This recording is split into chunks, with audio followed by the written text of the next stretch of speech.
আজকে আমরা খুবই শর্টকাট টেকনিকে নত্ব সত্যবিধানের ম্যাক্সিমাম অংশটুকু কভার করে ফেলবো মাত্র কয়েক মিনিটে।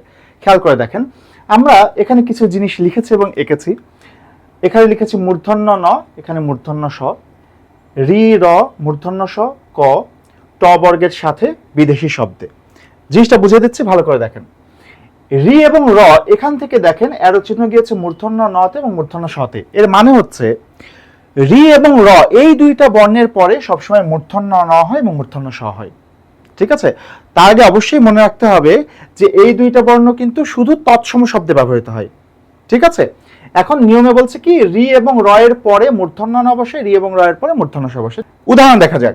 দেখেন, রি এবং র এর পরে মূর্ধন্য ন বসে বলেছে, তাই না? তার মানে দেখেন ঋণ, তৃণ, এই যে রি এবং রিকার। আবার যদি বলি আমরা বরণ বা যদি বলি বর্ণ, এই দেখেন র এর পরে মূর্ধন্য ন, আবার রেফ, রেফও তো র এরই একটা রূপ। আবার যদি আমরা বলি যে প্রণয়, এই দেখেন পরের সাথে র ফলা, র ফলাও তো র এরই একটা রূপ। এইরকম ভাবে রি এবং র, এই যেখানে রি রিকার, র রেফ র ফলা, রি এবং র এর সকল রূপের পরেই মূর্ধন্য ন বসবে। ওকে, আবার মূর্ধন্য স এর ক্ষেত্রেও তাই। আমরা যদি বলি ঋষি, তারপর যদি বলি কৃষক, এরপরে যদি বলি বর্ষা, অথবা যদি বলি বর্ষ, খেয়াল করে দেখেন এখানে রি রিকার এরপরে কিন্তু মূর্ধন্য স হয়েছে, আবার র রেফ এরপরে কিন্তু মূর্ধন্য স হয়েছে। তাহলে মনে রাখতে হবে রি এবং র এই দুইটা বর্ণের পরে মূর্ধন্য ন বসে এবং মূর্ধন্য স বসে। এবার দেখেন বলছি মূর্ধন্য স এর পরে মূর্ধন্য ন বসে।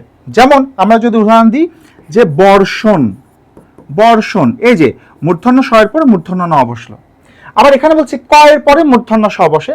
যেমন আমরা যদি বলি কষ, কষ বোঝেন তো, যে কোনো কিছুর এই যে আঠালো অংশকে আমরা বলি কষ, ওই কষ। বা আমরা যদি বলি অঙ্কটি কষ, এই যে অঙ্কটি কষ, এই কষ বানানেও কিন্তু ক এর পরে মূর্ধন্য স হয়। এরপরে কি বলছে দেখেন, ট বর্গের সাথে, এতক্ষণ বলেছি পরে, এটার পরে মূর্ধন্য ন, এটার পরে মূর্ধন্য স, এখন বলছি সাথে, ট বর্গের সাথে, অর্থাৎ ট বর্গের বর্ণ মানে ট ঠ ড ঢ, এই বর্ণগুলোর সাথে যদি যুক্ত হয় তাহলে মূর্ধন্য ন হবে। একইভাবে ট বর্গের বর্ণের সাথে যুক্ত হলে মূর্ধন্য স হবে। যেমন আমরা যদি উদাহরণ দিই, যেমন মনে করেন বললাম ঘন্টা, তারপর বললাম কণ্ঠ, তারপর বলি কাণ্ড, এরপরে আমরা যদি বলি কষ্ট, কাষ্ঠ। সুন্দর করে খেয়াল করে দেখেন, আমরা বলছি ট বর্গের বর্ণের সাথে, এই যে ট এর সাথে মূর্ধন্য, ঠ এর সাথে মূর্ধন্য ন, ড এর সাথে মূর্ধন্য ন, ট এর সাথে মূর্ধন্য স, ঠ এর সাথে মূর্ধন্য স।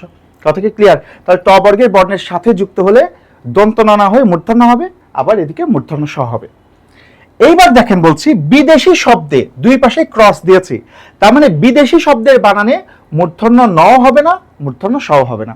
যেমন আমরা যদি উদাহরণ দেখি, আমরা যদি বলি কর্নেল শব্দটা অনেকে এইভাবে লেখে, বা আমরা যদি বলি ফার্নিচার শব্দটা, ফার্নিচার শব্দ অনেকে এইভাবে লেখে, স্টোর শব্দটা অনেকেই এইভাবে লেখে, বা স্টেশন শব্দটা অনেক জায়গাতে এইভাবে লেখা থাকে। কিন্তু খেয়াল করে দেখেন এই চারটি শব্দই কিন্তু বিদেশি শব্দ, কর্নেল, ফার্নিচার, স্টোর, স্টেশন সবগুলো ইংরেজি শব্দ। যেহেতু বিদেশি শব্দ তার মানে অবশ্যই এইগুলোতে মূর্ধন্য ন হবে না, দন্ত ন হয়ে যাবে। আবার এইগুলোতে মূর্ধন্য স হবে না, দন্ত স হয়ে যাবে। ঠিক আছে, তার মানে বিদেশি শব্দের বানানে মূর্ধন্য ন হবে না, মূর্ধন্য স হবে না। তাহলে দেখেন মূর্ধন্য ন এবং মূর্ধন্য স ব্যবহারের ক্ষেত্রে অনেকগুলো জিনিস কমন। আমরা কি বলেছি, রি র এরপরে মূর্ধন্য ন মূর্ধন্য স দুইটাই বসে, ট বর্গের সাথে মূর্ধন্য ন মূর্ধন্য স দুইটাই বসে, বিদেশি শব্দে মূর্ধন্য ন বসে না, মূর্ধন্য স বসে না।